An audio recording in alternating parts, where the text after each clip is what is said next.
大家好，这一讲我们讲的是荷花和翠鸟的组合。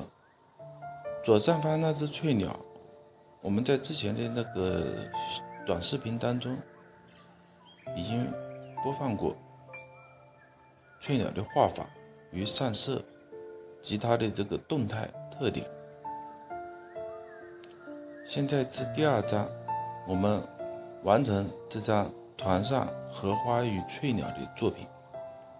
我们右下方画的这个荷叶是生长开来的荷叶，大家会在绘画的时候应该要注意几点。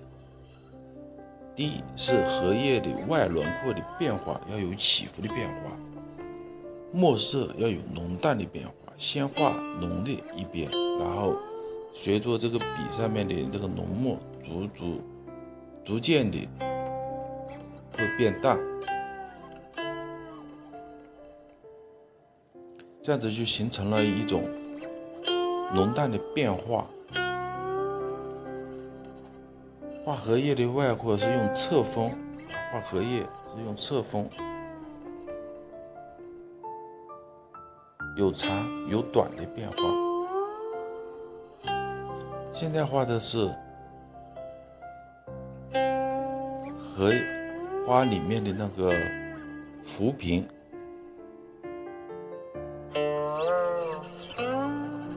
浮萍画法的话，我们用更浓一点的墨把它画上，同时也可以用淡墨，浓墨淡墨之间都可以画上。我们要根据这个画面的需要，根据整体的构图的需要，我们做出相应的调整。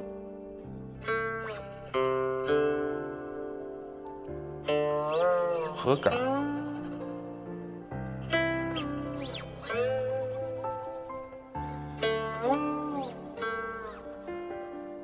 我们再把这个荷叶的这个叶茎画上，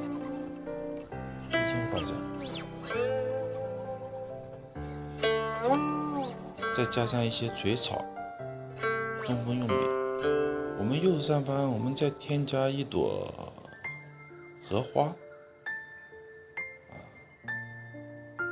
一朵花苞的荷花。我们用3瓣组成了这个半开式的花苞，用曙红的颜色在中间勾出荷花花瓣的纹理出来。